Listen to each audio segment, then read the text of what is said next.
Okay, so who are the speakers? Who is Max and George? They are the co-host of the #1 mental health, self-help, and relationship podcast in Greece. It translates as Food for Thought, which has attracted more than 50,000 subscribers, 1.8 million stars, and 1.1 million Spotify streams just in 4 years. Max is a fitness and mental health coach, and George, a life coach, combining their experience to transform lives, empowering thousands to achieve personal growth. So these are the people who are going to be talking today. And I think without any further ado, I'm going to hand it over to you guys. Blow us away. I know you're going to do that. Thank you. Yeah, thank you very much for that. Hello, everybody. How are we doing today? Very good. Good? Good. All right, cool. So, did you share the screen? I think so. Yeah? Is this airing? Yeah. All good? Yeah, cool. All right, people, party people, let's start. So, the topic for today is how to treat dogs in a good way. No. No? No. No. We passed the dog joke. Yeah, No, that's true. No. go to We're gonna talk about the podcast. Yeah. podcasting. Podcasting. I think like from the day that we came here in the house, like everyone has been asking us to do this workshop, and finally it's happening because we're two people that we kind of have did what other people are dreaming of. Okay. In podcasting. And the podcasting space. And we're gonna give you guys the secret sauce on how we did it. Yeah, exactly. So. The good, the bad, and the ugly. So. This is me, George. Why do I hear myself again? Okay. My name is George. My surname is Koutroulis. Koutroulis? Courtolis. No, Kourtoulis. Koutroulis. Okay. Yeah, I'm a mental health coach. I do work with shadow work. I do work with trauma. I do work with social skills with clients, offline and online. I do seminars in Greece as well. They have attracted more than 150 people in a single room, which is like amazing. And yeah, this is my occupation, my job for the past 5 years now. Yeah. And then it's Max. And I work in fitness. Basically, I just help people lose weight. And a bit more deeply, I also specialize a bit with eating disorders, people who struggle a lot to lose weight or who have some past traumas that blocking them from making fitness a lifestyle and, again, lose fat or just build their dream body. But at the same time, I help with habits and productivity, like performance. But let's not talk about us, because we're here to talk about something more important today. What's in for you? Like, what are you gonna get from this workshop, and how can it change your life? So basically, we're gonna give you the raw story of how we built and we developed our podcast. No gatekeeping, nothing. We're gonna spill the tea for you, and we're gonna tell you everything that we did that you can see and stuff that you can't see as in the background. And especially like we have people in the Zoom that they're, you know, in the back end of the things. They're like clients and stuff, and they're gonna know how we attracted them as well. And we don't care because we're just gonna go full on today. We're always being transparent anyway. Yeah, we're always being transparent, and yeah, we're not gatekeeping any information today. So let's start with why podcasting. Why podcasting? Oh, no? No, the why podcast. No. You wanna go for why? No. We're gonna start with why podcasting.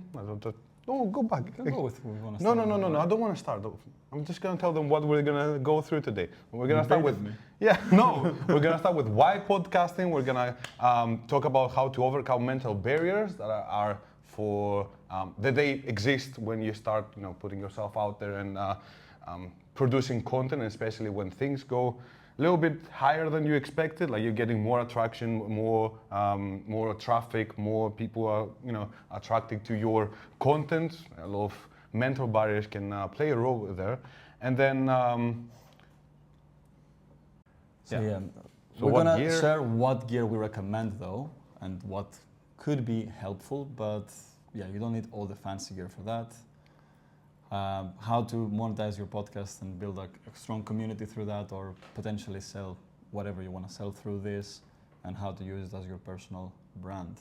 Yeah. So that's us. What's Trophiya Skepsi? Trophiya Skepsi means, as George already said, food for thought.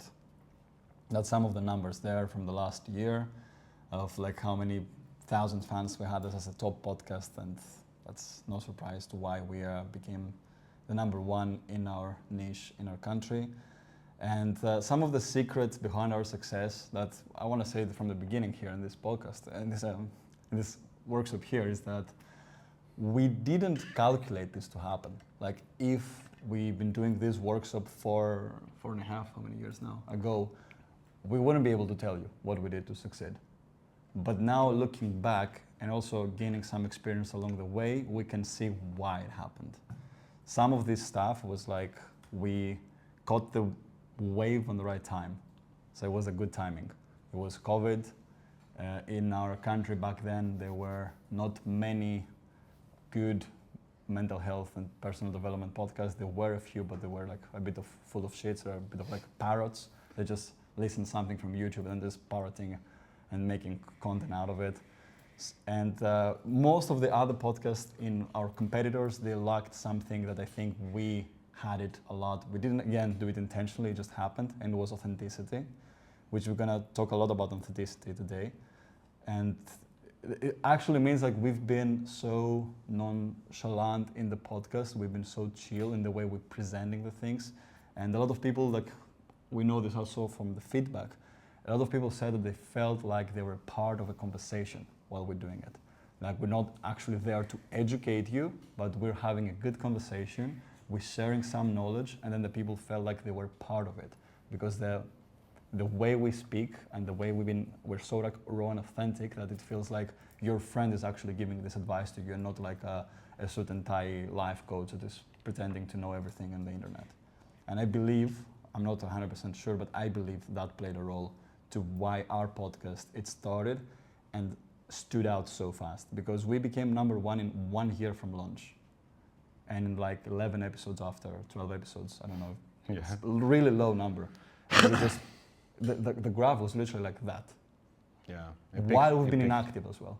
Yeah. So then we jumped back on and the rest is history. But I believe the main reason was the way we shared this information. We've been more humble in the sharing part. Yeah, true. So why podcasting? Podcasting is not just another source of distribution. It's actually, like, for me, I think it's one of the best source of distribution.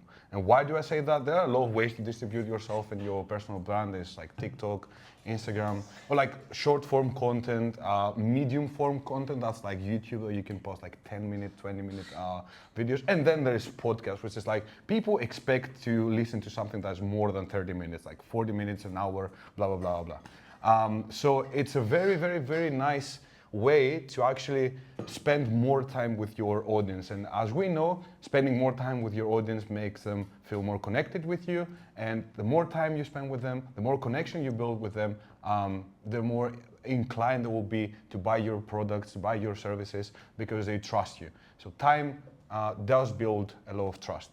So that's why I said it's not just another distribution. I think it's one of the best ways to distribute yourself, and it attracts the kind of audience that listens to more.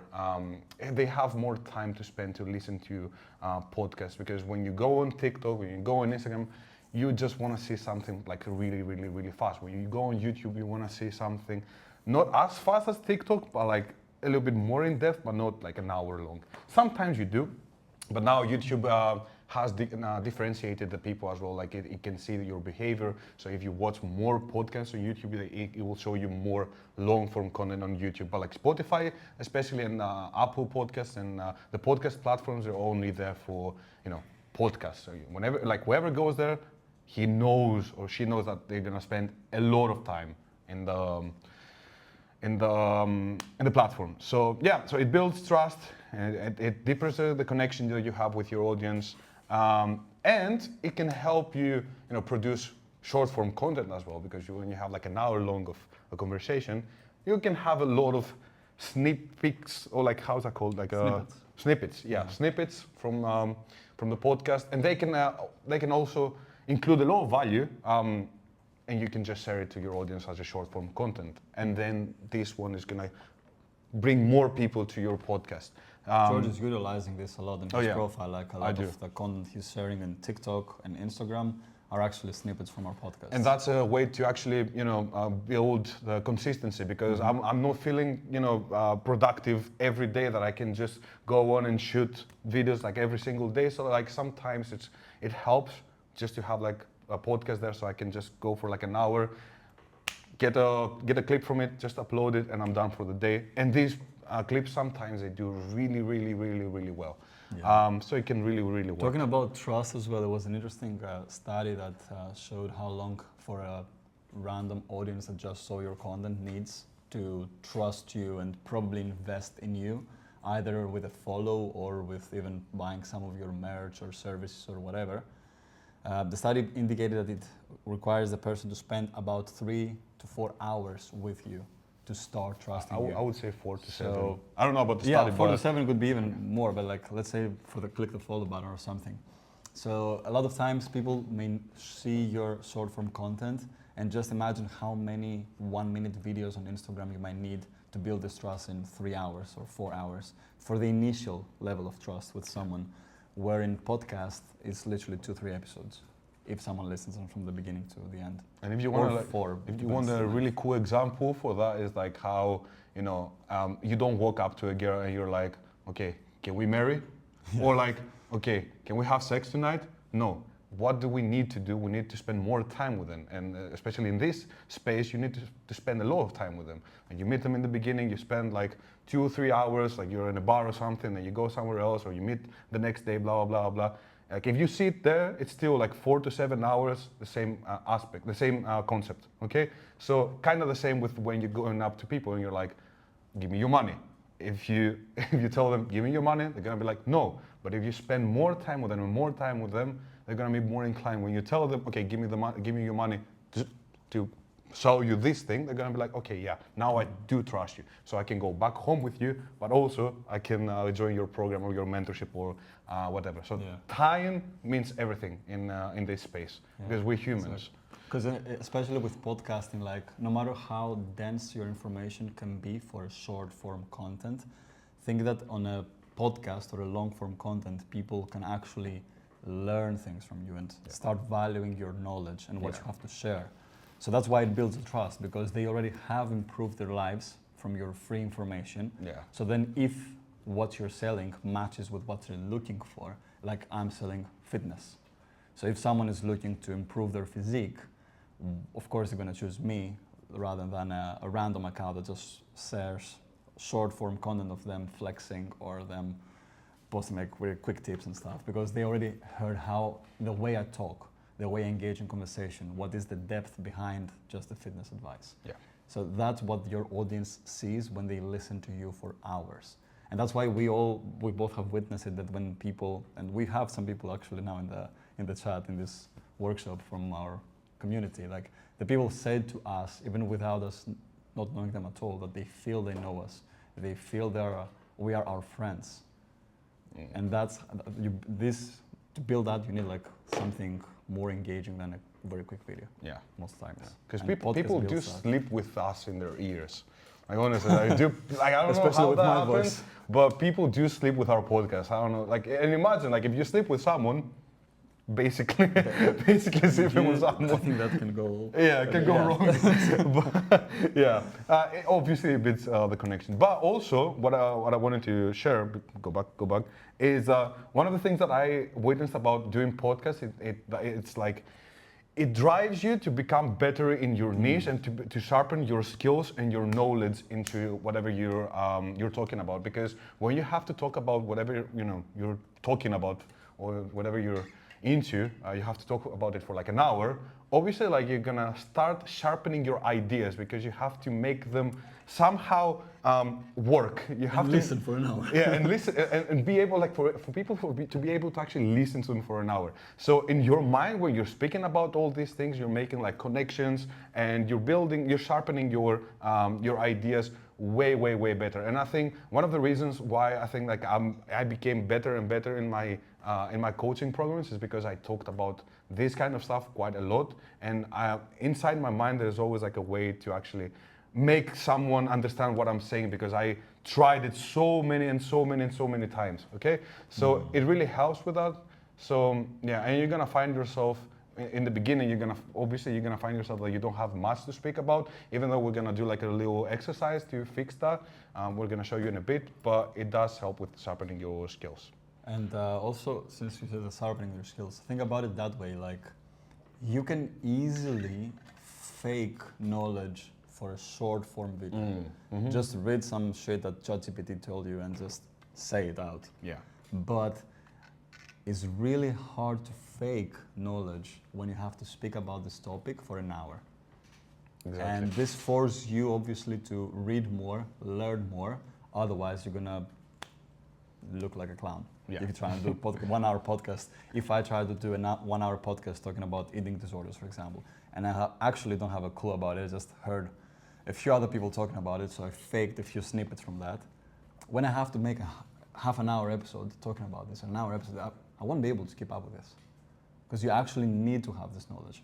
And that also builds the trust as well that we spoke earlier, but I feel it also forces you to learn more. Yeah.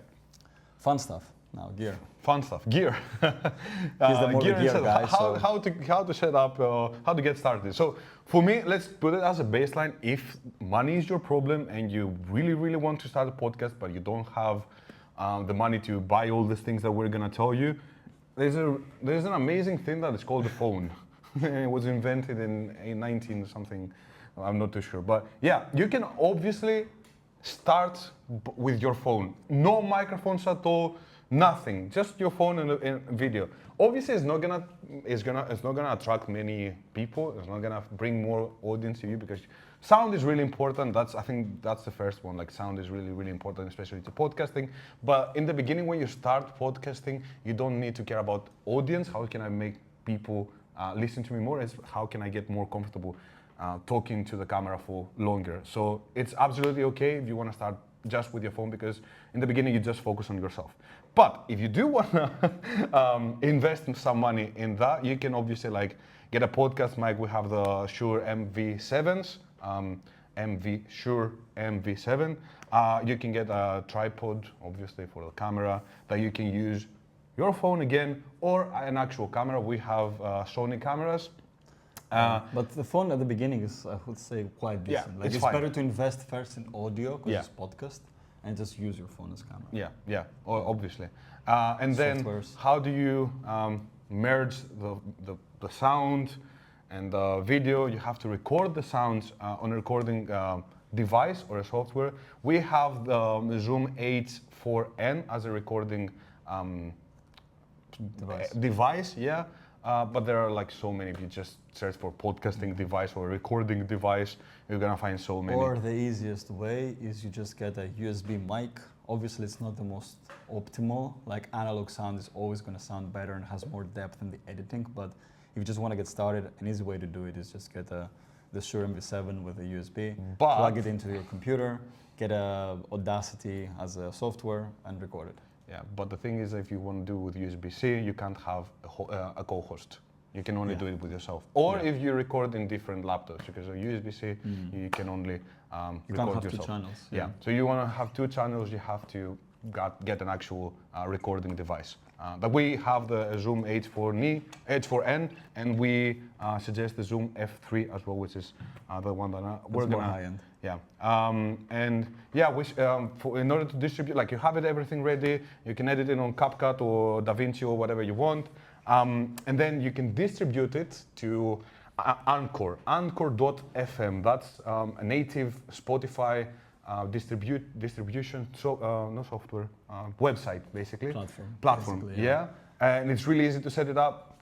You make an account on Anchor, and you just distribute it to Spotify, Apple Podcast, and everywhere else. It does most stuff automatically. Yeah. So you just have the RSS feed, how's it called?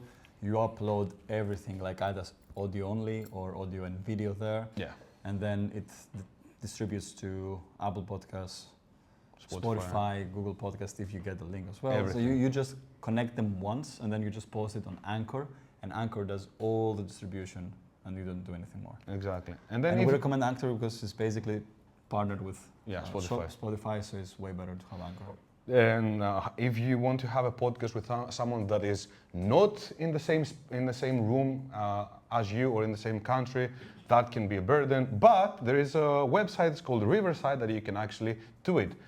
We didn't really use this one when we were away. We were doing it more weirdly because we're weird. Yeah, But we you don't have did to. a difficult way, but We don't have would to do not the difficult. recommend a difficult way for Yeah, others. just use Riverside and you can absolutely do the podcast with whoever you want in the whole world, okay?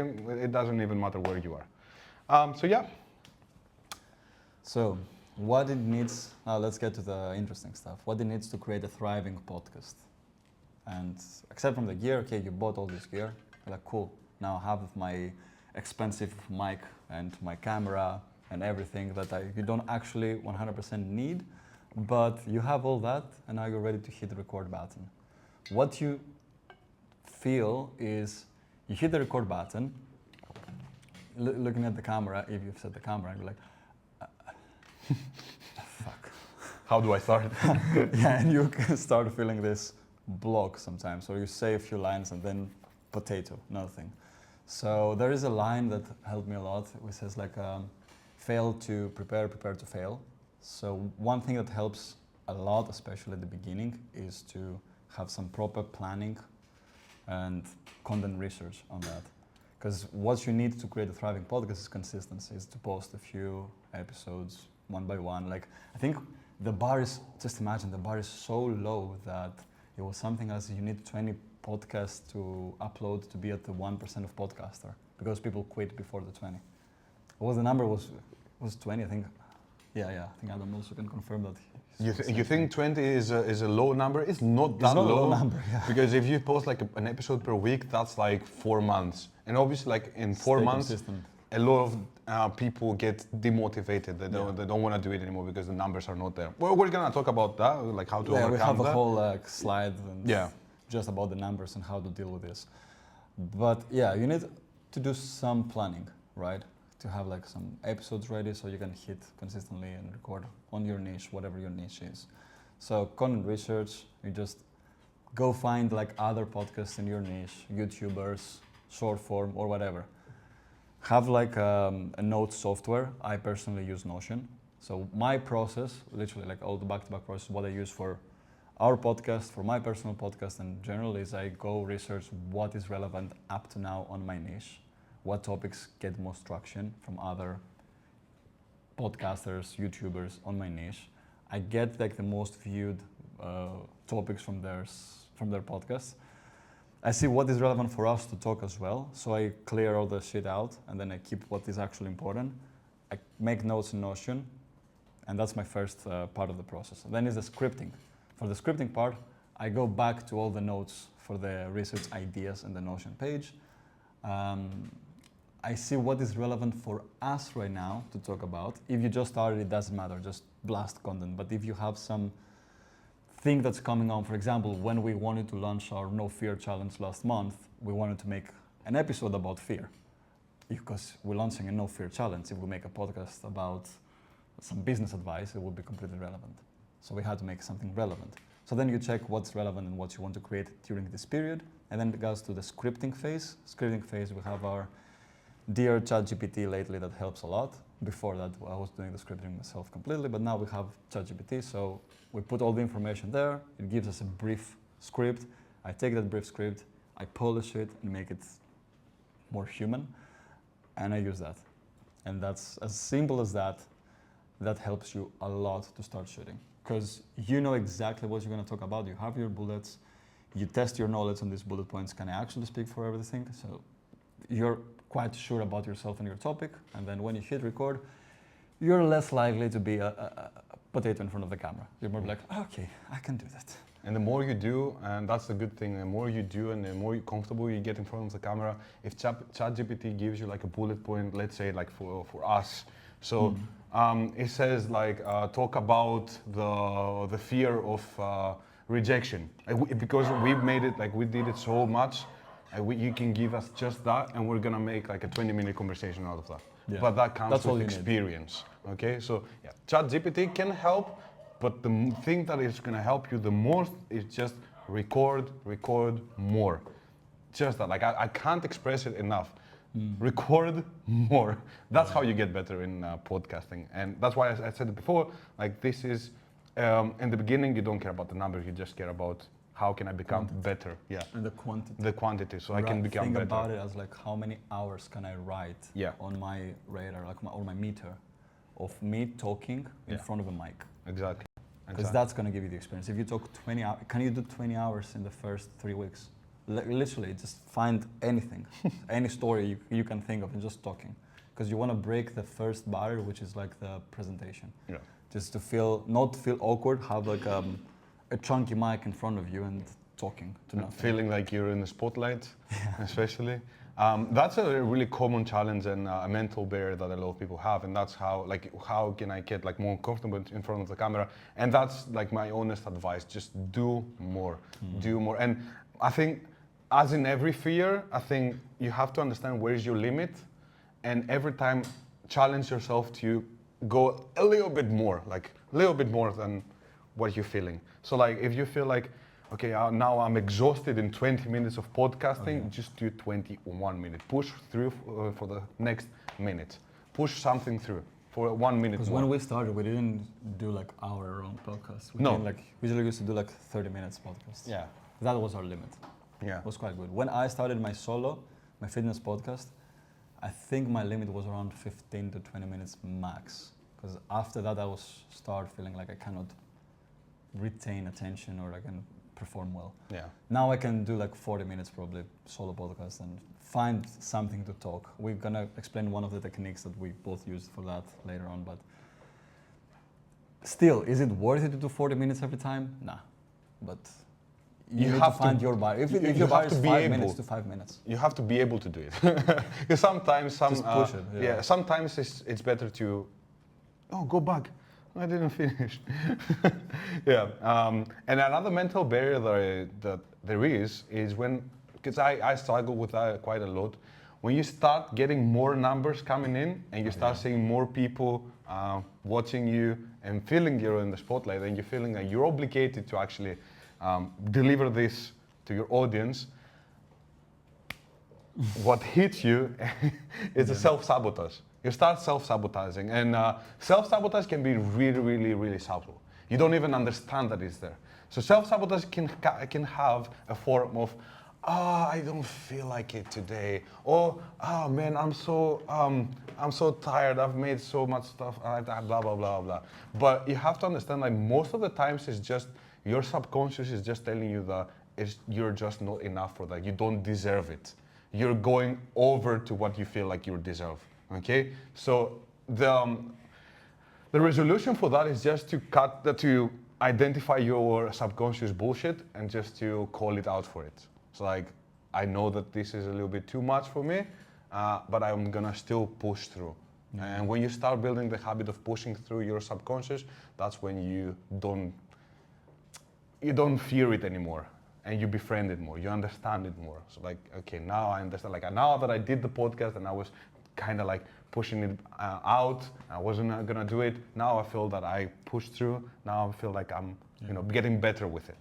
And as you guys already see, that's why we have the #1 personal development podcast, because we can't even do a proper workshop without going into personal development aspect as well. Obviously. Yeah. But it is true. Like I also felt that in the process, because it's different the responsibility that you feel, because a lot of people get demotivated by low numbers. If you see the low numbers from a few years ahead, it's actually a good chance, because you don't feel like many people watching you anyway. You might want it to push something and reach 1,000 streams in a day, but when you get to the point that you know that whatever word you say is going to be listened by 1,000 streams in the first day, things got more complicated inside you, because you have to be very careful, and people just gonna grab a single word and make something else out of it sometimes as well. True. So it's a good chance. It's actually a very good thing that you have this period of grace that your numbers may be low. Yeah. So you can do whatever you want. You can say whatever you want and play around. Yeah. So find your authentic voice. You wanna go through that or? Yeah, look, podcasting, when we started, it wasn't so competitive. It still was, but now it's becoming more and more competitive. Same as social media. If you pay attention to all the big creators you might follow or admire, one thing they have is something to stand out, something that makes them a little bit different from the rest in the same niche. And a lot of times these people, I think including us in the podcast, like, they don't actually, I mean, some of them do, but some of them, they don't actually intentionally trying to find something to stand out. They just be them, authentic. And that's why we want to mention a lot about the finding your authentic voice, because what we see a lot of times from new creators and new podcasters is that they try to pretend. They try to create a persona, too much of a persona, to trying to fit in or to what they think that might get them views or get them traction or get them going. But actually it might sound cliche and as very simple as that, but be you, try to improve who you be and try to get better at being you and speak your truth and be humble to admit when you're wrong, but then try also to speak your truth with humbleness in a place of love and passion and speak about things you are passionate about. That's the secret to keep you going and create a thriving podcast. Because think about it, like some of the conversations you might have with some of your friends that you're already passionate about, that some topics you read on your own, you love reading about fishing. If you create a podcast about fishing, giving all the informations of how to set up everything perfect about fishing, what bait you need to use for what fish and everything, like you're already passionate about that. You already have the knowledge. You want to do more research or learn more, and you're just sharing something you already love with your voice, with yourself, with your persona. Mm-hmm. And some people are going to love you because of that. Exactly. Trying to be something else, it may get you, sometimes it helps these personas, it may give some boost at the beginning, but if you play the long game, it's going to clash because it's not you. And especially we people, we feel connected with authenticity, and we feel connected with the bad side of things as well that we have. Like I always say, the connections are not built, like strong connections are not built through good emotions, they're built through bad emotions, bad experiences that we both share together. So like if I was traumatized by my childhood, or like something happened, like my parents divorced or blah, blah, blah, and you had the same thing that happened in your life, you're gonna feel like you're more connected with me. So how can you use that in the podcast sense is basically stop hiding yourself and stop hiding your authenticity, stop hiding your bad side, let's say.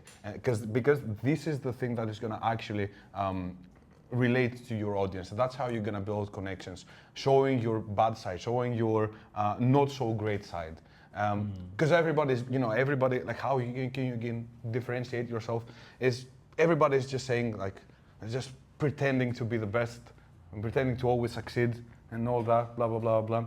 No, we're gonna do it differently. We're gonna be like, no, this is where I failed. And this is like what traumatized me. This is what I really didn't like about me, blah, blah, blah. And that creates connections, okay? So more authenticity.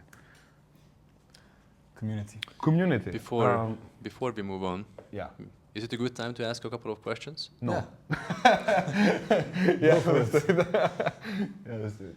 Okay, so a question about that you said that we should create something that we are passionate about.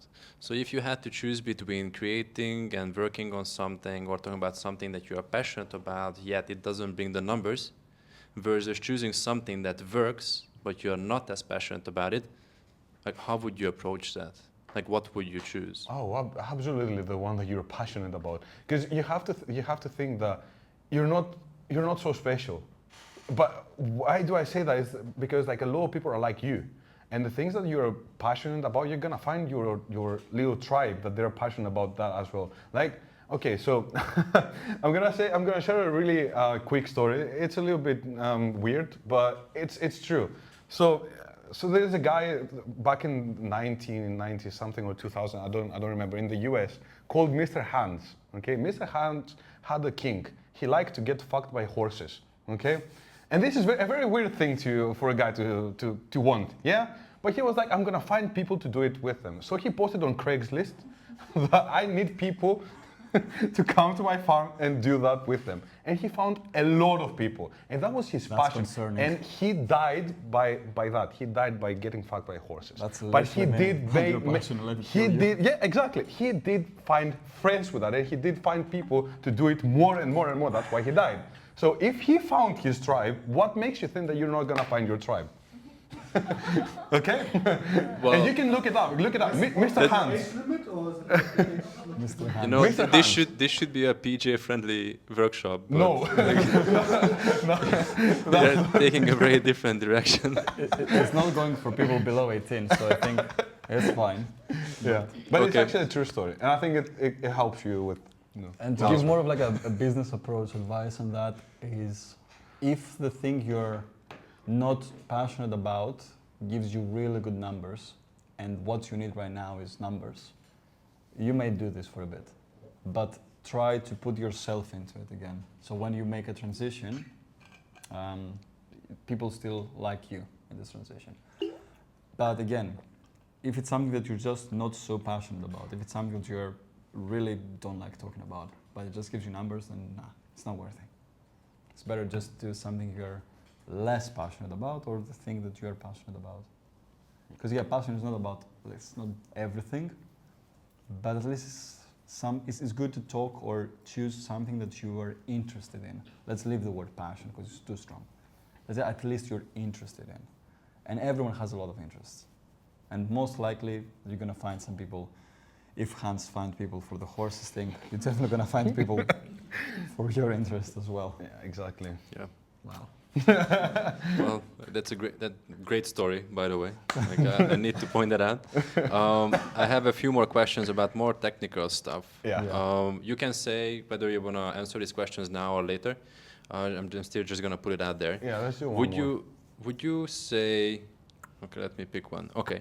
Would you recommend to start with an audio-only podcast first and later add the video, or would you start with audio and video right from the get-go? So now I think how the podcast world is moving right now, it's more video. So just have anything. Put a potato to record, okay? Yeah, it's better. Like obviously we started with audio, like we started implementing video like later, Season 2. Yeah, on season 2. But because it helps with the content on short form platforms as well. But we also started in 2020, which wasn't the same as now. Yeah, it's not the same, but yeah, just try to put a potato to record, at least. Yeah. Or I would say something across those lines. Start with audio only, but record yourself. Just to break the barrier of recording yourself.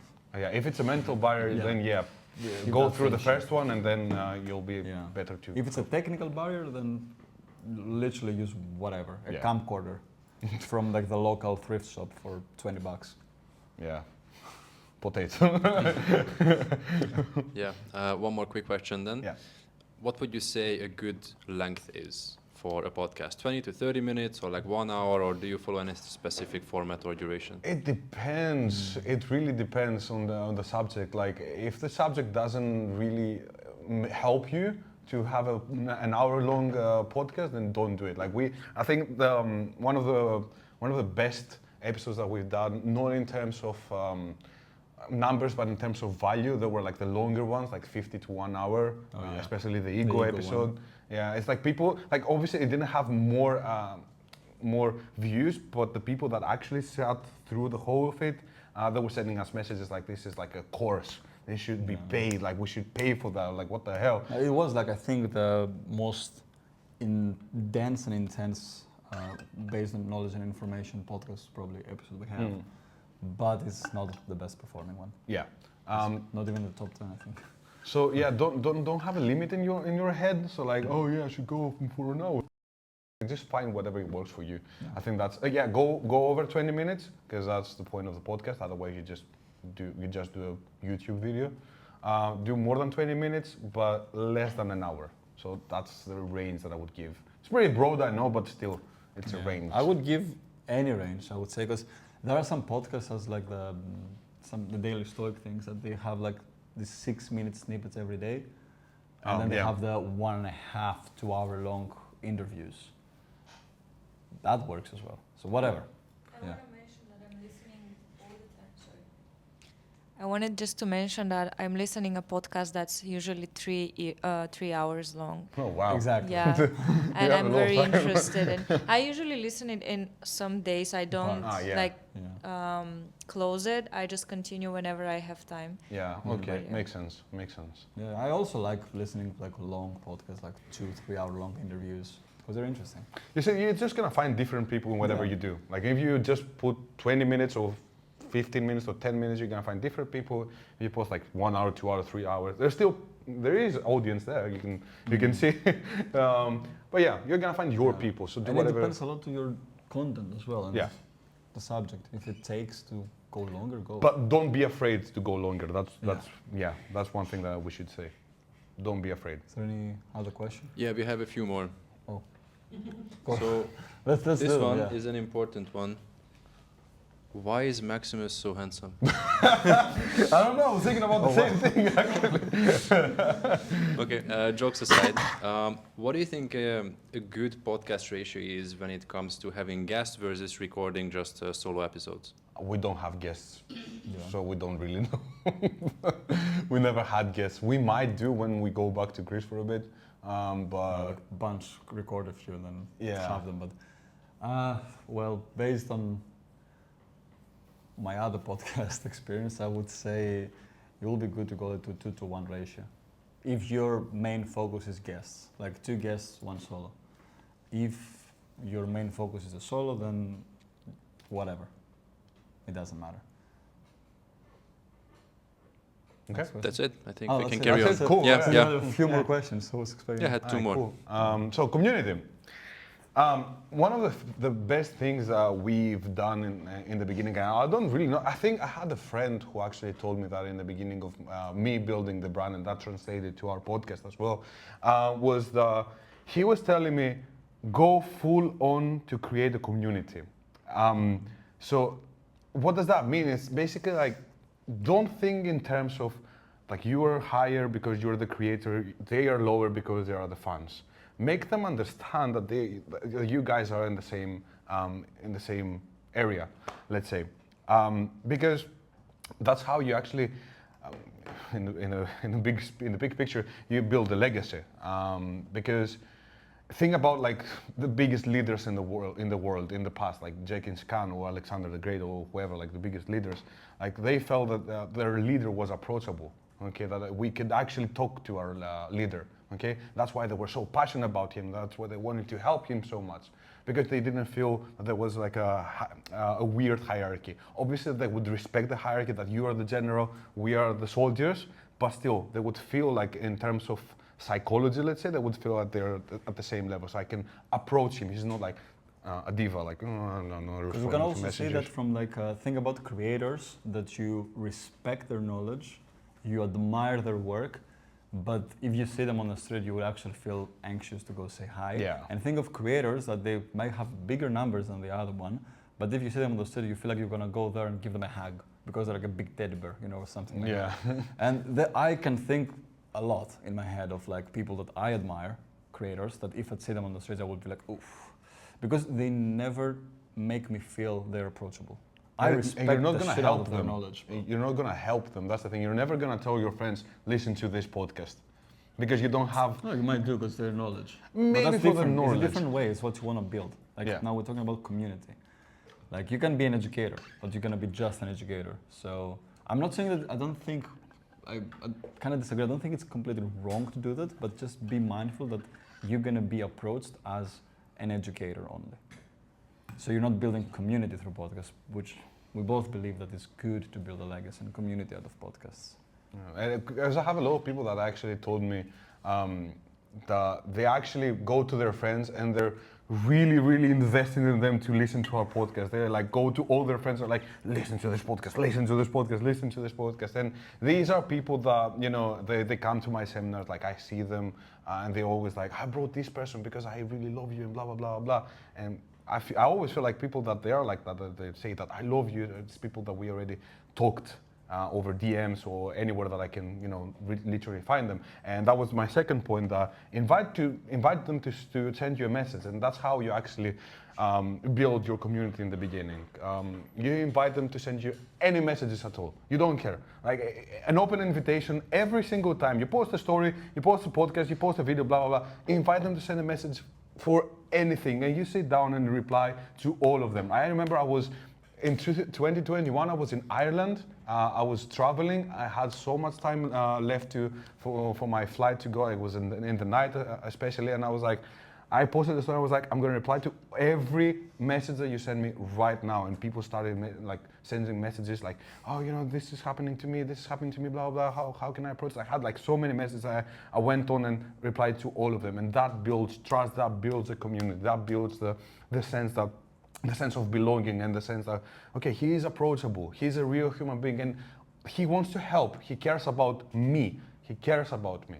And especially now that I have more followers than I had back then, it's more challenging now, but I still try to do it because that's how you create connections with the people. And in terms of bigger following, if you grow too much, that makes you really hard to reply to everyone. You can do mass replies. Yeah. Which is stories, which is like group.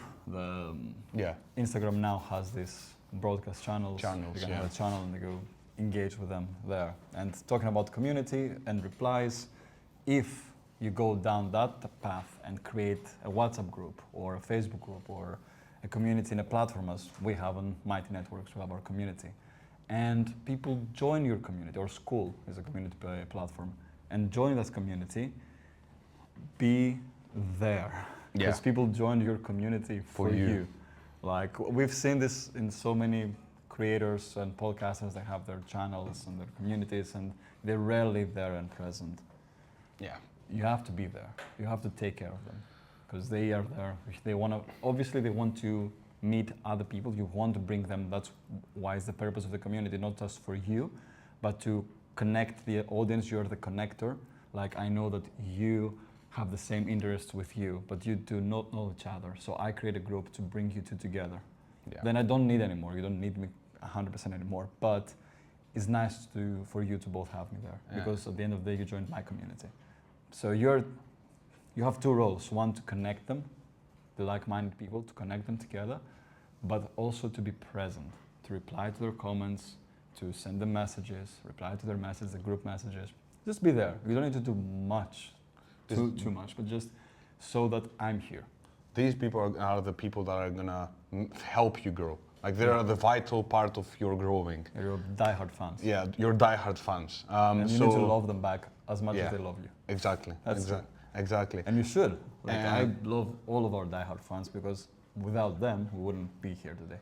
I wouldn't live here today. Yeah, so find any way possible to connect people, even if it's like Facebook groups, even if it's school groups, or you can host online workshops, online seminars, offline workshops, offline seminars. I kind of build my community through online seminars as well. I used to pump seminars like every two months. Like, I was.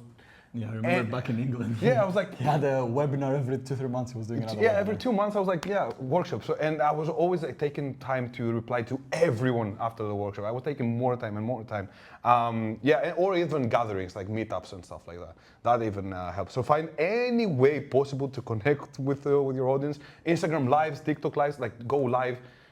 Yeah, be in front of them and reply to them and make them feel that they are a friend of yours.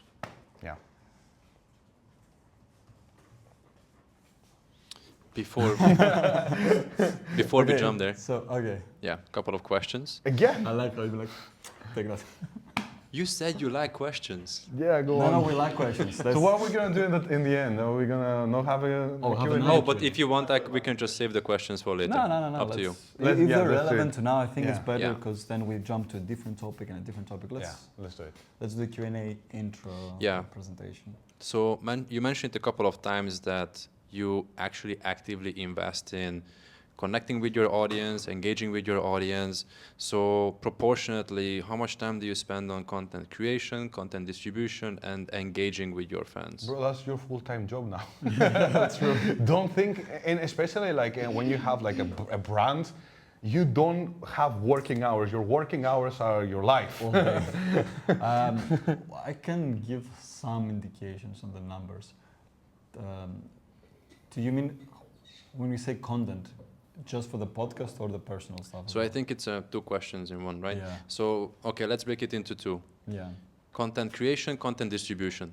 How much time we So- spend for the podcast or for Proportionately, because I also seen that so many people are excited about the creation, but they hate the distribution. And it Yeah. also sometimes happens the other way around. So what have you found, what works for you in terms of spending time on content creation and content So distribution? the way we work it, since we're two, if you're solo, obviously there's other stuff going on.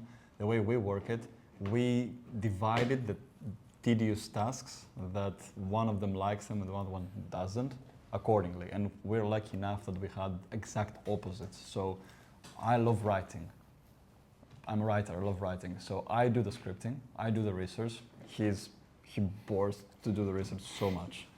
If I left it on him, he would do free flow every single episode, and we decided the topic on the dot, on the day. I don't need this. So I'm doing all the research and the scripting, but what I am not so inclined to do is the distribution and the editing and the tech stuff.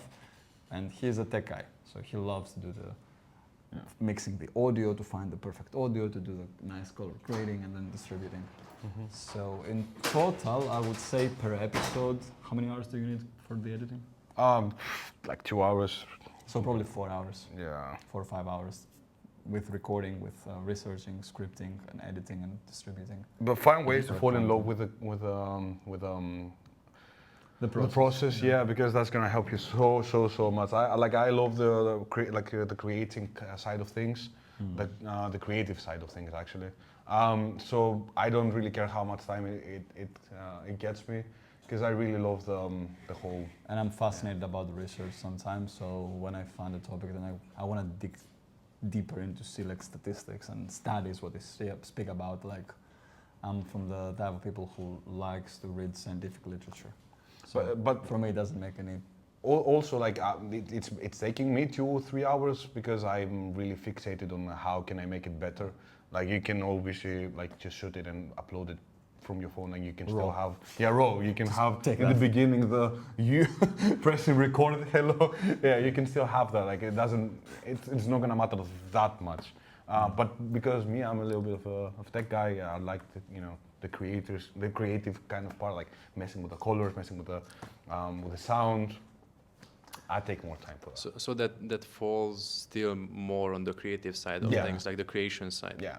Right? So now, in terms of how many hours we spent on the clients and content and On the client- distribution, meaning that, uploading it to YouTube, chopping it up into different kind of snippets, It like beca- going there, engaging with the people, responding to comments, all of that stuff. That's part of distribution. It depends on your internet speed as well. Not gonna lie. Yeah. Let's negate the internet speed fact, just like all the rest. It's not like for the snip shots, it's like 30 minutes or an hour at most. What else? Like the Per community. episode or per day? Huh? Per day, yeah. Okay. If you want to upload every day, like 30 minutes To an find hour. a good snippet, Yeah. chop it, add some Some zoom in, some zoom out, some Yeah, effects, or some- blah blah blah. yeah, Subtitles. captions and Yeah. throw it. But for the community, like it just goes like daily, I guess. Like you have the notifications on, and whenever you have time, you just go and talk with them. But it doesn't really feel like work because it's still like a social media. It's like And also, it's replying worth to mention that you can delegate those tasks. if Yeah, you sure, want. for sure. You can just have an editor to do the editing and the snippets for you, so that will save you a lot of time. Yeah. But Now yeah. about how much time we spent to reply, that's we can't count that. Yeah, can't really It's- count. Yeah, it can be like a lot sometimes, especially now with the community. Yeah, we're literally all day we're looking what's happening in there. Yeah. Okay. Cool. Where you going? Yes. And also just to Oh. mention that to you, George, somebody is saying that you are awesome. Thank you very much. So at least it also balances out. It's, He's the beautiful one, you are the awesome one. It's Okay, carry on. We're here. So the good part. the good Money. part now, money, right? Who doesn't want to make some money from the podcast? And why is important? Like, it is important to make some money, otherwise you're gonna need still to work your 9 to 5 job while doing a podcast at the same time, which is not ideal. Not for you, obviously, you're the creator, and not for your audience as well, because then you're gonna have way less time and you're gonna be way less invested to keep doing what you're doing. So different ways and monetization strategies is like sponsorships, for example, that have this, we don't really know about it, is because we don't do sponsorships. We have been approached in the past from some not ideal for us sponsorships. They've been offering good money, but still, they're not, we don't want to, because that's what you need to pay attention with sponsorships. You don't want to get something just because they pay you well, but it's going to kind of ruin the name of your brand. Because if you're playing the long game, then it doesn't matter getting a few thousand now from a brand just because they're going to pay you, because it's going to destroy your legacy later on.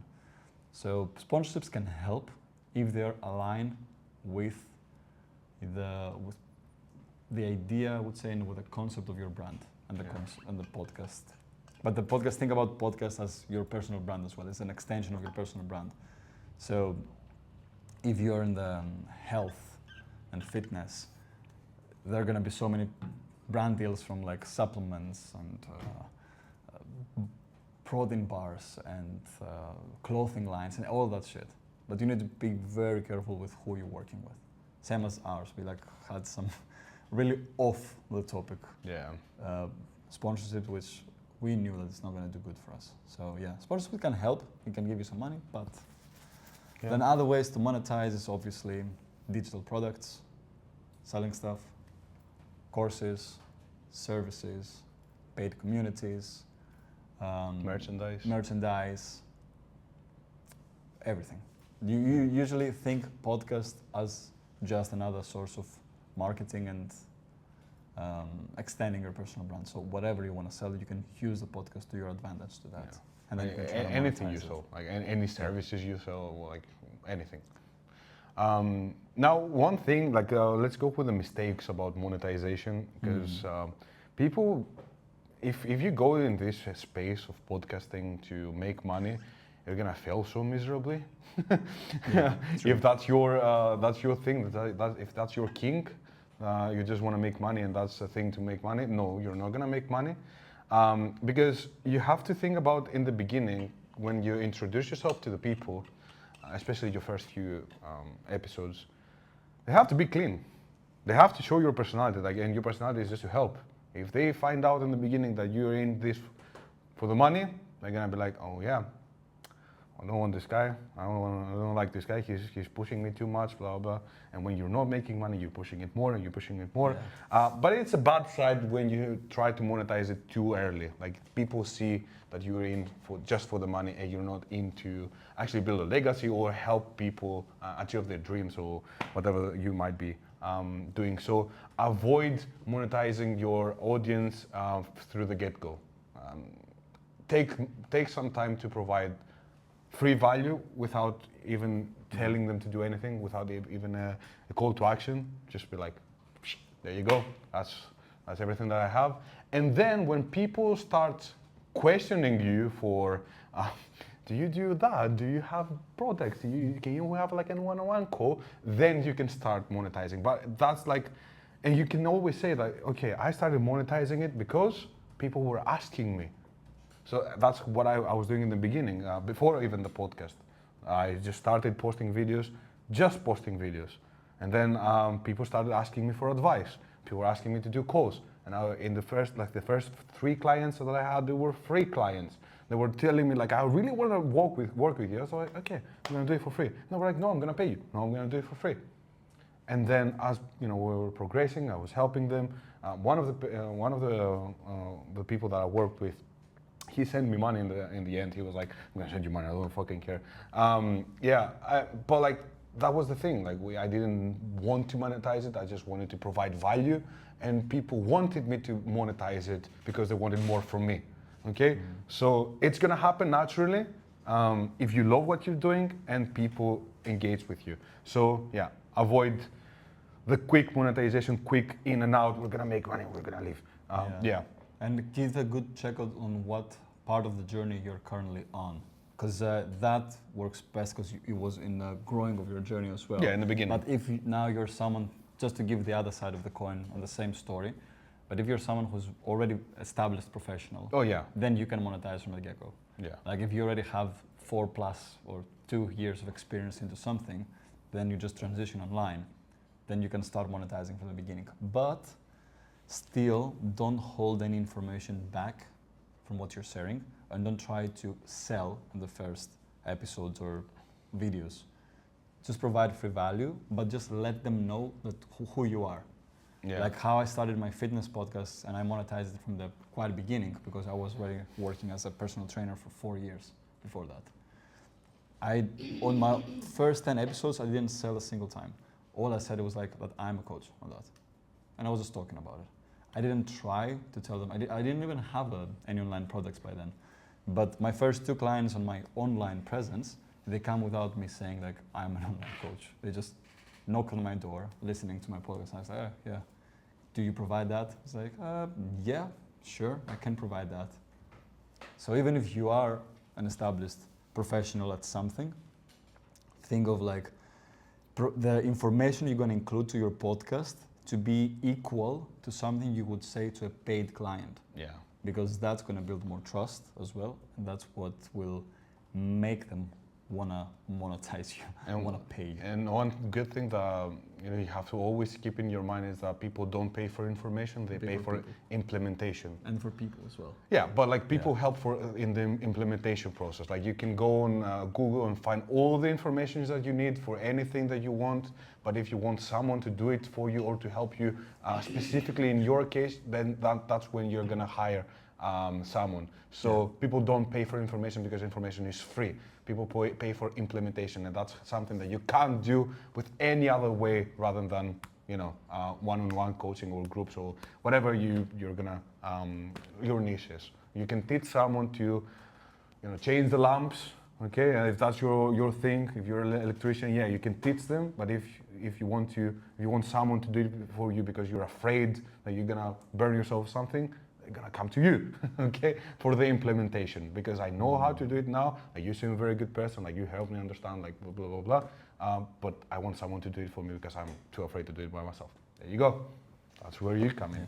So yeah, implementation And the accountability. So yeah, don't be afraid to share everything, literally all the depth of your knowledge. Because a lot of people think like if I share too much, then they're not gonna pay me. No, the more you share, the more they're gonna pay you. Because what they want is access to you, accountability from you, and the implementation process. So give it all. Give all your information. Yeah. The ones who are going to be your clients are going to be regardless. And the more you share, the more they're going to trust you, the more they're going to be like, yes, I want to work with this guy because he can help me with my problem. Yep. Yeah, let's go on. Questions? Yeah. Actually, you literally just answered the question that I wanted to ask, because I'm gonna pass it there, because that's actually a very common concern that, especially amongst coaches, that how much free value should I provide? Like if I put everything out there for free, like I'm gonna have nothing else left to say. Like why would people pay me, right? But I think you answered that beautifully. I just wanted to really emphasize that because that's a very common question that that comes to me as well. I'm gonna pass it to you. If you don't mind sharing, how do you, apart from you doing fitness coaching and you being a life coach, do you monetize any other ways currently? Oh yeah, we have an online academy based on the podcast that it's like a 6-month course, and it helps like people through the personal development, and each month focus on different areas like habits, like how was the emotions and the Emotions. Yeah, the emotions part, and like overcoming some traumas and difficulties. Then there's the purpose and some business. So it's a full of journey. So we have that and the community, which it started like a month ago. So it wasn't a thing before that. We just had the academy.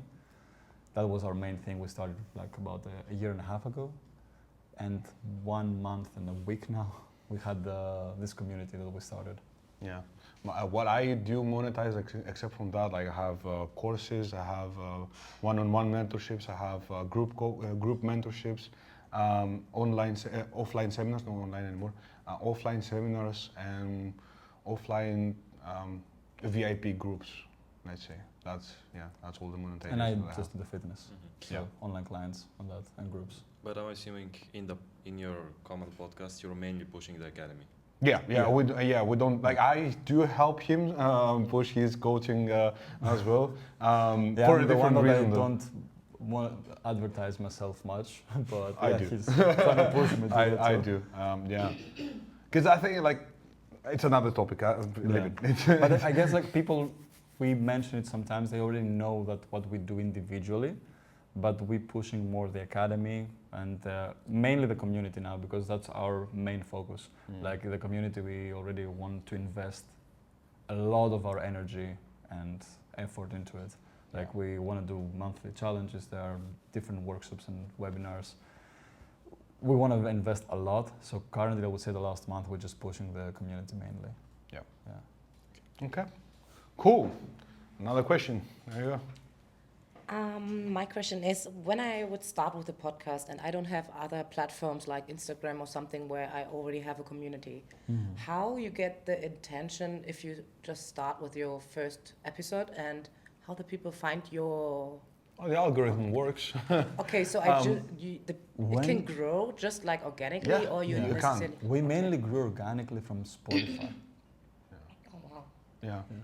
But you had the community before No. on your... No. So like I had like some people that were watching me before, like I had 2,000 something followers, but it wasn't that helped. It was just organically it worked. But obviously, like the way that the platforms work right now, like Instagram and TikTok, like you can go viral with no. Like I have a client that he used to have 500 followers. He posted one video and he got 200,000 views from that video. Okay, and that's like a big opportunity for you. Then you can capitalize on that, and that's what we did. So you can grow without a big brand, and the algorithm is going to push you. Even Spotify algorithm or YouTube algorithm or TikTok, if you could, drop a little shot from like a little scene from your podcast, the algorithm is gonna help you do that. So like, but you have to do it consistently. So would you recommend if when somebody starts a podcast, he also should start with videos directly or other platform, like at the same time, like? Do as much as you can, honestly. Like post and that's the one thing that we said, that we caught the wave in the beginning of podcasting.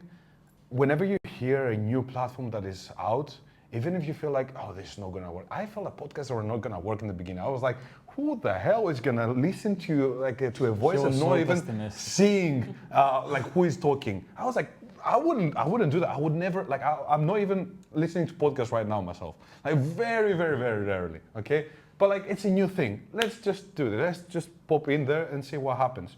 And it grows, okay? Sometimes it might not. And that was the same with TikTok. A lot of my friends were like, no, TikTok is for kids, blah, blah, blah. I went on TikTok in the beginning, got the wave again, right? So don't hold yourself back from the platforms that you can use. Like any platform that you can use, using your advantage, do it. And especially new platforms that are gonna start, popping out of nowhere, use them again. Use them. Don't be like, oh no, that's too. No. Use it from the beginning. So like anywhere that you can post.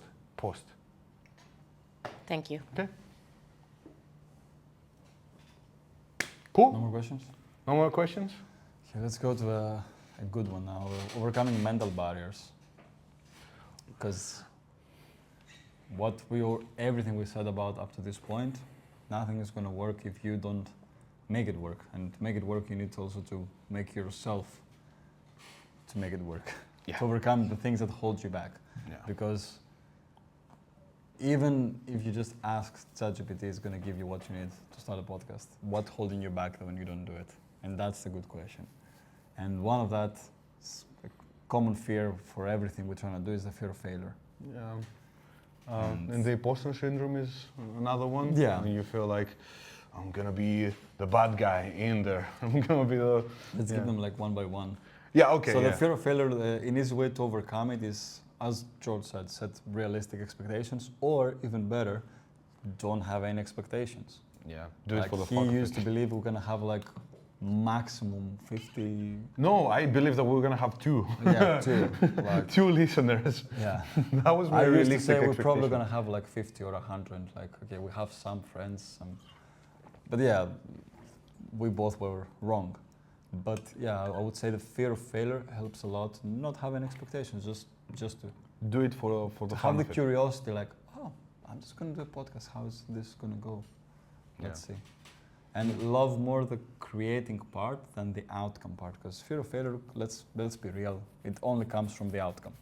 You're not gonna fail by creating a podcast. Like, what did you fail? You didn't create a good podcast of whatever, do another one. You're afraid that you're gonna create the podcast and no one's gonna listen. That's the fear of failure. And you should not give a shit about that. Yeah. It doesn't matter. You want to get better at it. Yeah. So approach it as a personal development journey in the beginning, especially. It's like something that I'm growing while I'm doing it. I'm learning how to ride a bike. It Yeah. doesn't matter how many they're gonna watch me jump off this ramp. Fuck the ramp. Learn how to ride the bike. Go for it. Yeah. Imposter. Then is the imposter syndrome. That one is big, especially when you don't have the thing that we said before, like you're trying to go there and monetize from the beginning, or try to show that you are someone that you're not. Just keep it low. Keep humble. Keep being humble, and keep telling the audience that I'm not perfect. I'm not an expert in this. I'm just, if you're not an expert, I'm just someone that shares my my knowledge. And whenever you get like hate comments, people saying that, who are you to say that? Just say like, I'm no one. I'm just someone that has ideas like yourself. But I chose to just share these ideas, and I still do that after 5 years that I'm kind of like more recognized right now. I could be more like, oh yeah, I know because I blah blah blah. But still, I'm really humble whenever I get like someone that is hating on me. I'm like, yeah, you might know better. Like honestly, like I'm still learning in this. I'm still learning in this journey, and you might know better than me. So thank you very much for the input. I'm gonna think it better. And that's me being like humble, and that's how you get over the imposter syndrome, knowing that basically you don't know anything. Something that helped me with imposter syndrome is learning. Yeah. Like, keep learning. Consider yourself a student even if you're an expert in a field. Yeah. Refresh your knowledge before you share something. Double check with science or data behind. Like, I'm on fitness side and health. Before I post something, I always double check on scientific evidence if that's correct, if that information is correct. And if I'm wrong, it's not only me wrong, I'm just showing some studies. Yeah. Now, if something is completely personal, like my methods in teaching or coaching, even if someone calls me out and I'm wrong, I'm like, well, that's what I do and it works. I still don't feel imposter syndrome because it works. And it's like something completely subjective. But if something is more objective, then you can always double check it. You can keep learning and keep like have, let's say, your skill set and knowledge up to date, because that will help you a lot with imposter syndrome. Yeah. Let's go with perfectionism now. Perfectionism is another way to say insecurity. Yeah. Because it's say perfectionism is not real. You're not perfectionist, you're just insecure. Yeah, it's just insecurity, okay?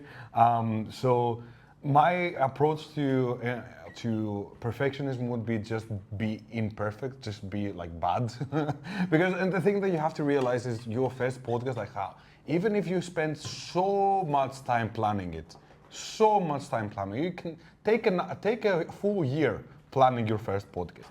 In a year after that, you're gonna see it back and you're gonna be like, this is so bad, that's so bad. So like, get the idea from the beginning that you have to fail more.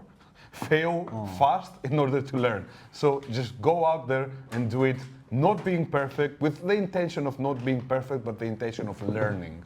Yeah. Because that's how I'm gonna learn how to do it. That's how I'm gonna learn what's perfect then, okay? And a thing that I say to fitness, the people who work in fitness as well, is practice a method that they call it imperfect action. That you don't have to hit your macro targets every day, hit the gym 4 times a week for every week for the next 6 months. Practice imperfect action. Just try to do whatever you can do today. The best you can, whatever it is that. It doesn't have to be perfect. And the same thing can go with your podcast, like practice imperfect action. Just put something out there. Yeah. You aimed for 20 minutes of a polished, well-researched and well-spoken podcast. And what you got is 10 minutes of a mediocre spoken podcast, but you did it. That's an imperfect action. It's still a win. Just do that. A win is a win. Do not expect from yourself something that you wouldn't expect from a friend. Like if you know that your friend just started out a new podcast, you wouldn't expect them to be perfect. But what you do, don't expect from yourself to be perfect, because it's not. No. It's not going to magically happen. Yeah. Technical anxiety. What do you mean by technical anxiety? Is that with tech? When they have anxiety with tech? Oh, just ask someone. And if you're in the creator house, just ask me. Yeah. I'm okay with giving advice. George is gonna set up the podcast for But you guys. most of but like all the stuff that I learned, it was like just questions that came to my mind. I just used Google or YouTube, and I think like I'm to the point that I can. YouTube especially. Yeah, YouTube. Tutorials there. Yeah, I know like how to do like most of the stuff like in this space of creative, technical side because I just went too much on YouTube. So yeah. Now for content doubt and creative block, which is also very common, if you paid attention to the slide I mentioned earlier about the planning, just do that. Yeah. If you feel like you have a creative block, just do more planning. That's what's missing. If you feel like you doubt your content, then just do some research, check what's relevant. And creative doubt, creative block, I would say, listen to other people as well. Like go on and see other people what they're doing. Like get, because you have to trigger your creativity, okay? And your like I want to do that. So yeah, if you listen to other people, you're like, oh, that was so good. I really want to talk about that too. And you can go on and talk about that. Yeah, There's your content for the week. There's your content. Exactly. Comparison is a thief of joy. Comparison. What do you do when you compare yourself to others? So yeah, stop comparing yourself to others. 50 years. Yeah, stop comparing yourself to others, especially in this space of podcasting. Everyone is gonna have a different journey, and that's what is gonna differentiate you from the other people. So if you compare yourself to the other people, you're just gonna become a sheep. You're gonna become like everyone else, and that's when you're not gonna have die-hard fans because you're gonna be just another podcaster that I just listen to sometimes. So what's gonna be the thing that is gonna create more engagement with your audience? You being different. But comparing yourself to others is gonna hinder your ability to be different. So what do you want? Do you wanna be a black sheep or a white sheep? And also it's the main thing that demotivates you. Because you not get demotivated because your podcast didn't perform only well or something, is because you expect it to be as good as this podcast was when it started. Yeah, and you have like a unique story as well. You have a unique story, and this story, like especially when you're growing, this is when you, what you're gonna say in a few years' time, that this was my humble beginnings. And humble beginnings, oh my God, they are so nice to share. Like they're so nice to talk about your humble beginnings. So don't leave your humble beginnings back, because these really, really, really do help. Time management, and if you do your content planning correctly, you can be way more efficient with your time. If you have everything pre-planned and you have dedicated hours in the day and weeks to do specific tasks, then everything's going to go more flawless. The problem with time management is going to start when you're supposed to do something and you leave it for later, and you keep repeating that. Otherwise, there's nothing more to add to that. And monetization pressure, we already said a lot about this. Yeah. Don't feel any pressure to monetize it fast. Yeah. There's no need. Just share. Contribute. Hello, Bruno. Bruno wants to contribute. So, do we have to say that? I mean, No, I think we already kind of said everything. said a lot of here. Yeah. So, partnership and collaboration. Okay. So, how do you have a good partnership in your podcast? Even if you have a co-host or you want to bring people to interview them and blah blah blah. So the first thing that we have written here as well is use effective communication in partnerships. And what does that mean is that you have to talk to them and you have to be open to them with whatever you have in your mind. You have to effectively let them know what's in your mind.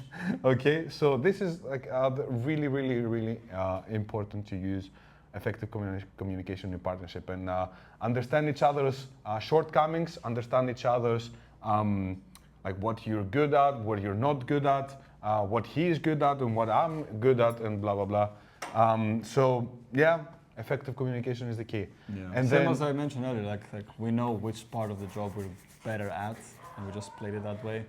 And always be respectful to your partner. It does any other partnership, relationship, friendship. Like always ask the other person what they want, yeah. and what's their boundaries, what they enjoy doing in this process when you work with someone. If that's a guest, obviously be very respectful to your guests. But yeah. Then another a very important part of finding collaborators, let's say, or people that you can work with, is getting people, because like we talked about how it has to be like in your life, like something that you're really passionate about. It has to be people that you feel like you could be friends with them. Okay, so like people that you feel like I could spend so much time talking with them. You can just have a microphone in front. That's basically how we do it. How we did it. We went to grab a coffee, and I was like, that conversation would be really cool with a microphone in front.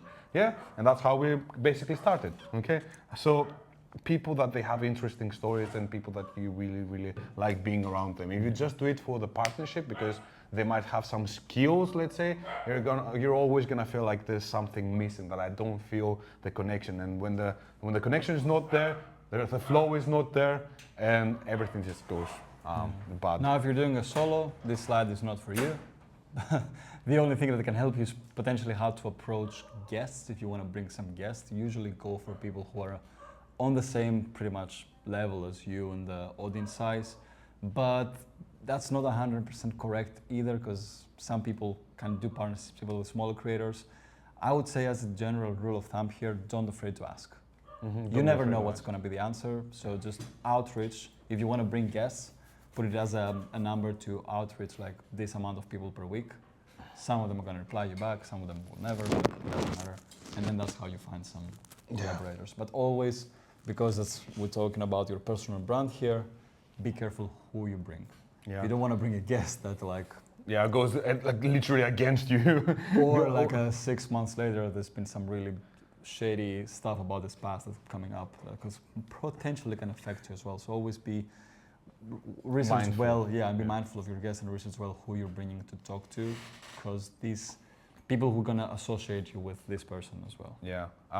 One thing that I will say as well is research small creators as well, because I did a seminar in Athens back in last year in June 2023, and I brought a creator that had 400 followers. And you can imagine me having like 20,000+ followers, bringing someone with 400 followers. That's like, why did you even do it? Because I felt that this guy had so much potential.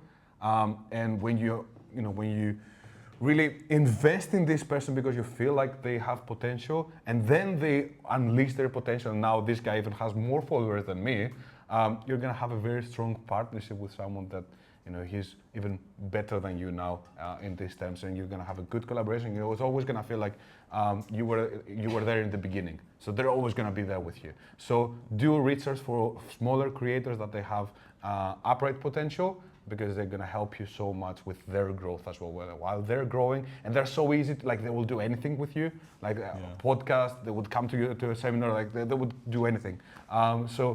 Yeah. On the other side of the coin, I will bring a different story. When I was even at my beginning of my fitness podcast, I saw a story from like a really big established creator saying that I'm usually easy going to go to smaller creators' podcasts as long as they are doing some good job and like they're not full of shit. And he just said like he doesn't care about the numbers, he cares about the person. Yeah. And I just texted him like, okay, then here's what my work, here's what I do. I invite you to my podcast. And he came to my podcast. This person has 1 million followers. And back then, it was like my first 6 months I did it, my podcast, my fitness one, and my Instagram account, I think was to 1,500 or something. Mm-hmm. Yeah. So you never know, like people can actually come if you're actually doing good work. And you approach them respectfully in a good way. Yeah. And that's it. That was it, guys. You can now breathe. You can now ask us questions that you might have. Any questions that are not sexually related, we will answer them. We don't judge you. Yeah. You just mentioned about horses. So. Yeah. My question would be if you think you should not like take all podcasts at one time. So I was thinking just I could take like 1 week just doing podcasts all over and then put them out like the next half a year, right? So that I just have like all the work in 1 week. If I'm capable, if my mind is capable Exactly. of You're talking not gonna enough. burn yourself out through that, yes. But I'll answer you through fitness. If you go for 1 week and train every single day for 5 hours every day for a week, how much results you're gonna get? Now, if you train for 6 months, twice a week, how much results you're gonna get? And especially because it's a creative thing, like, you know, with time and when you're sleeping or like before you sleep or when you go through stuff in your life, new creativity hits and new ideas hit, and you always want to capitalize on when you're feeling like you know, something new came to your mind, you always want to capitalize on that. I think you're going to hinder yourself from having the creativity part in this, and you're only going to be focusing on how can I do more, which is not a bad thing, but I think like creativity plays a big role in that. Creativity comes through the day, through the months, through the day, so through the years. So yeah, like if you tell me now we have like literally 90 episodes up. 90. If we would do just the 90 episodes in the first month, let's say, like right now I would feel like I'm not the same person as back then. I don't like what I said then. So like I'm growing, like we're growing as our podcast progressing, and that's also important. You're not gonna be the same person in 6 months from now. Things up to the world are gonna be not exactly the same. So from one side, yeah, it's good to create some content, but you're not gonna know what's gonna work as well. And I think the audience will recognize it. They will feel it. That it's not like a song.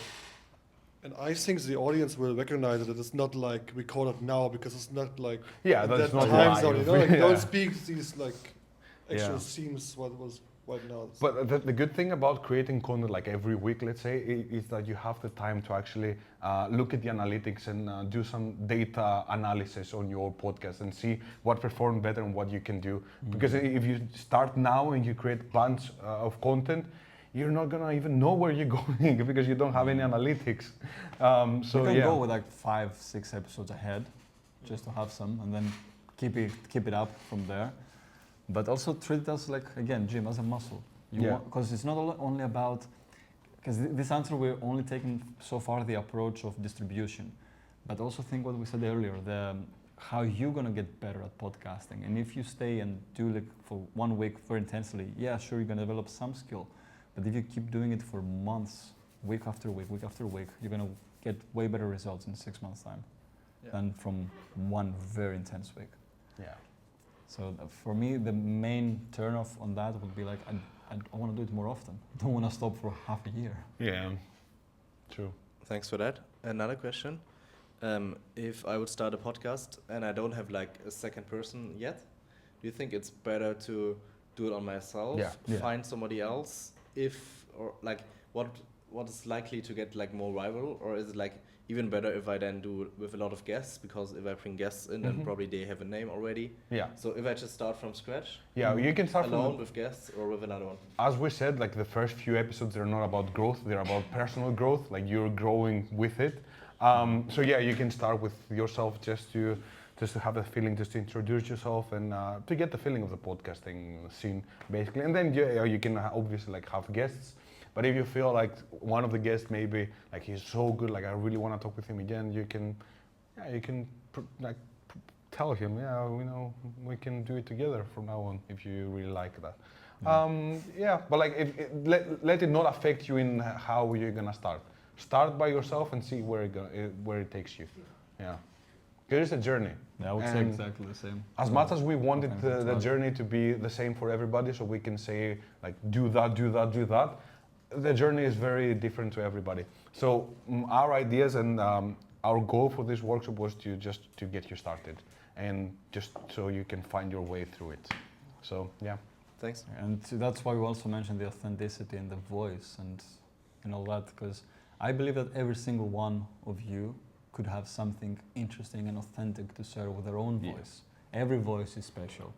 Like if you want to do it and you feel like some of the mental barriers or some technical barriers, whatever holds you back, your voice is special for some people. And some people are going to love your voice for what it is. Mine probably is because they're helping them to sleep, but some are going to love it for their reasons. So share your voice, put it out there. I guess you kind of already answered that, but if you're just starting, you wanted to start a podcast and you have just a little knowledge in an area, would you first invest your time in learning some more and then starting the podcast, or do it together? would you start it and then... So it's basically documenting the process of you becoming the master. That's it. You documenting what you learn. Yeah. You can go the other way, like learn more and then start and then continue. But why you never not learn take enough, the humble though. way? Yeah. Because I feel like, especially if you're currently learning, if you know that you're going to have a podcast in a week, that you're going to have to speak about a topic, about this subject that you're learning, it's going to force you to learn more. It's going to force you to do more work. So it's going to even help your process on learning into whatever you learn. Yeah. Because you know that you're going to have to turn on the mic and share this to other people.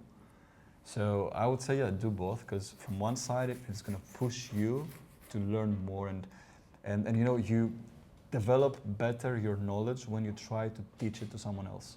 Like that's when you establish knowledge. So it's going to push you from one side to learn more, then it's going to push your brain to find the words and the methods and the examples and the stories to share it to someone, to make it understandable to others. And at the same time, you can be humble with your audience and be like, I'm still learning on that journey, which is going to make people feel relatable to you and connect with you. Because like, yeah, he's not playing the master here. He's just humble enough to say like, sharing his knowledge as he's learning. And they're going to see your journey of growth and they're going to love that. Yeah. Because they grow with you and you grow as well. So you guys going to grow together on that. That's great. Yeah. Thank you. I also have a question. So if you could go back and start the podcast again, what mistakes that you've done you would avoid? We wouldn't stop, because we stopped for a year. That's simple as that. Like I think the only mistake we both kind of regret is the consistency, the break. Like we would push more. And another one would be from the beginning to care about titles and thumbnails. Yeah, titles, because back then I would just put one word. Intro. Yeah, I would just put one word on the title and be like, oh yeah, I'm gonna listen to it. And they did, because the other podcasts were doing good, but we would have more potential if I actually paid more attention to that. We literally have an episode. I think we changed it when we did the title change at one point. We literally had an episode called 0.01%. Like, what does that even mean? We had another episode called Hate. Hate. Nothing else. Yeah. So yeah. I was getting more to the mysterious kind of way, like, what can I say? But like, then you realize the mysterious kind of way doesn't get clicks. That doesn't really help. Well, it did, but we could get more clicks. Yeah. Especially during the period, I would say that we've been so much pushed during the second lockdown by the algorithm. We invested more in the thumbnails, titles, intros. It would be so much better. In the intro, we could potentially go better. Yeah. And especially if then, because at the most peak we stopped for the whole year. That's true.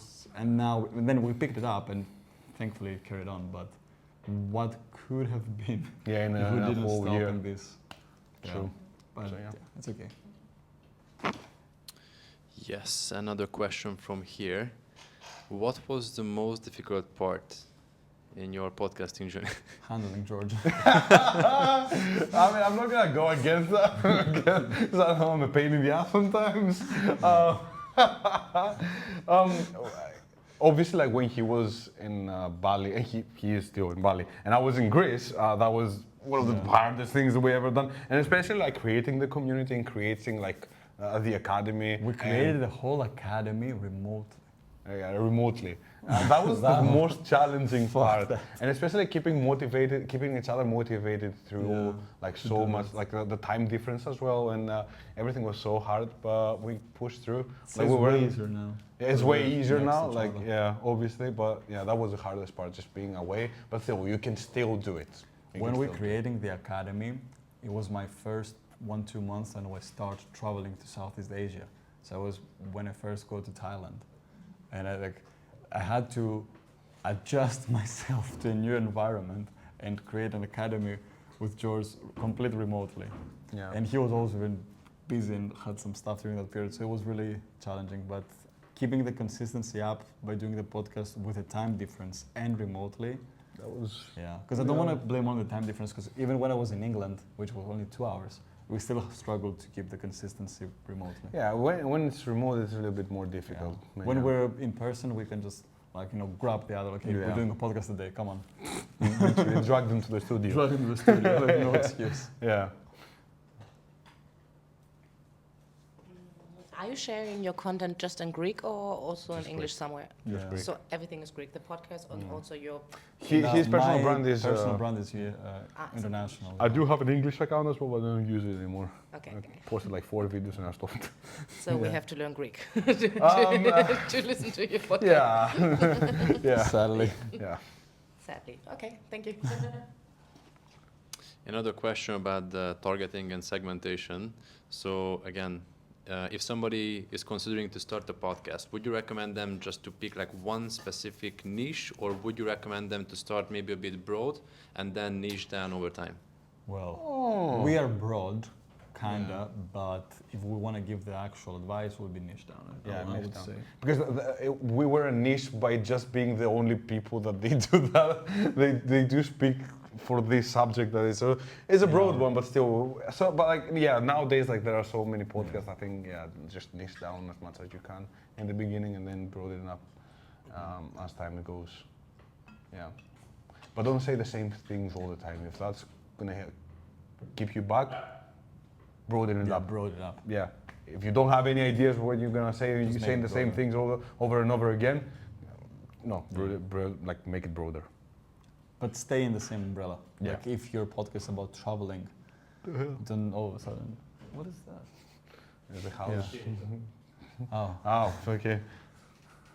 Yeah. So if it is about traveling, don't just do like a podcast about surfing. Surfing can be an activity part of the traveling, but keep it in the same niche. Yeah.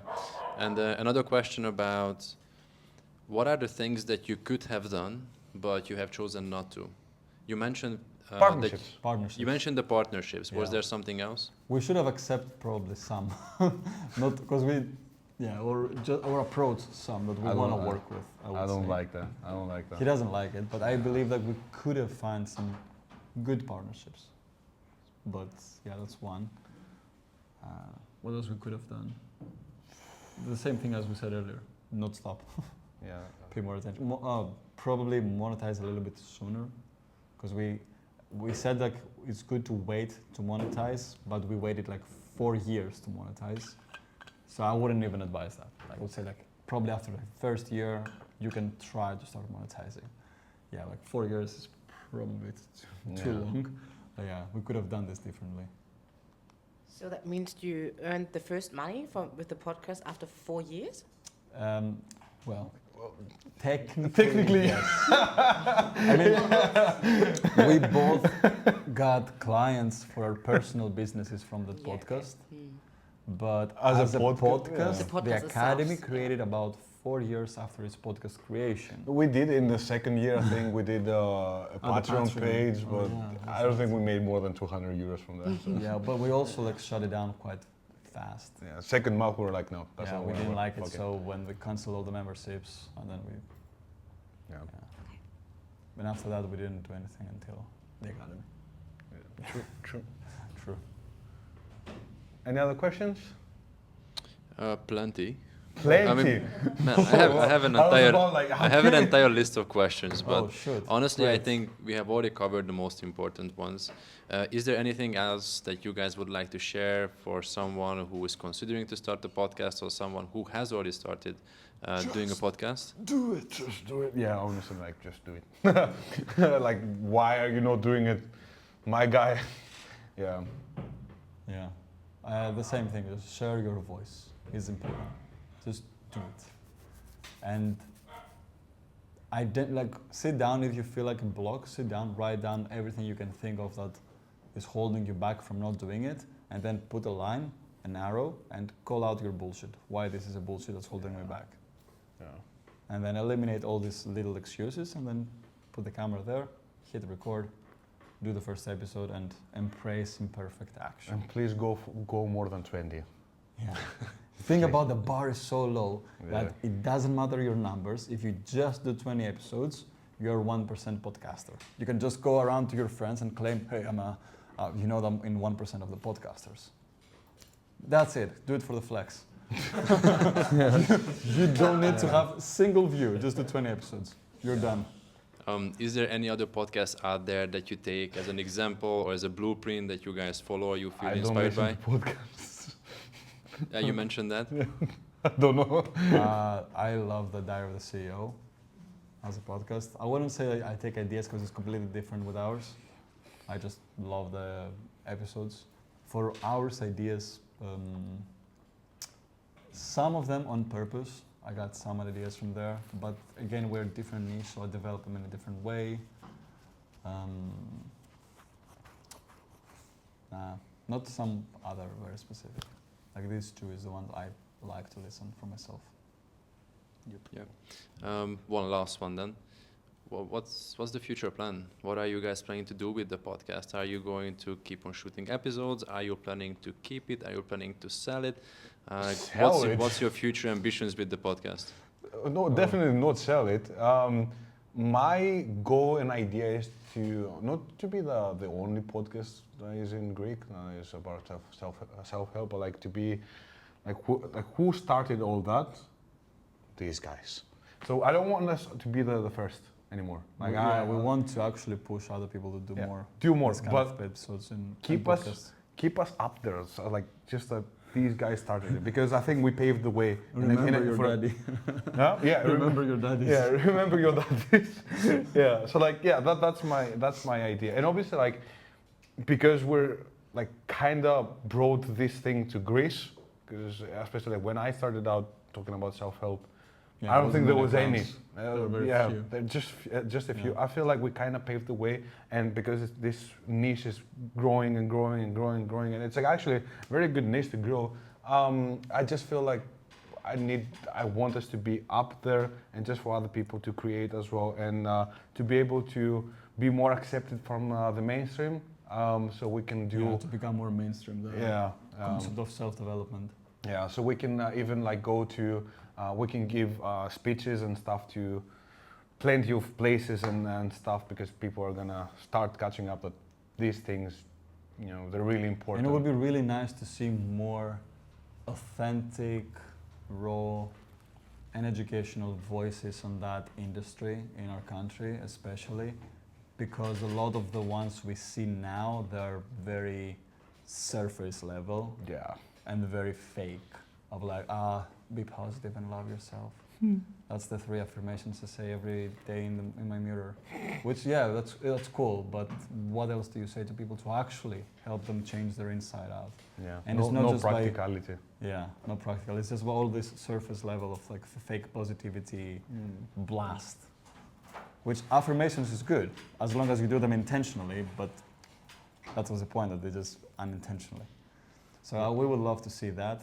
And another future for this podcast is the community. We want to invest a lot in this community, build it up more and more, and like actually make this community a very safe space for people to find like-minded people, engage in activities that will help them grow and share their part and their story. Yeah, great plans, and I think this workshop was awesome. Both of you are inspirational. I think you guys are working on some really cool stuff, allowing and helping people to find their own voices, also building community, and that's exactly the direction that the marketplace is also taking. So I recommend everyone to keep an eye out on these guys. I think they're up to some really good stuff. Thank you for this workshop. This was awesome. I love the dynamic. I tried to listen to your podcast that I didn't understand a single word. Oh well. So when you have a podcast catered for more international audience, let us know, and we are going to be there. Thanks again. Thank you. Thank you guys.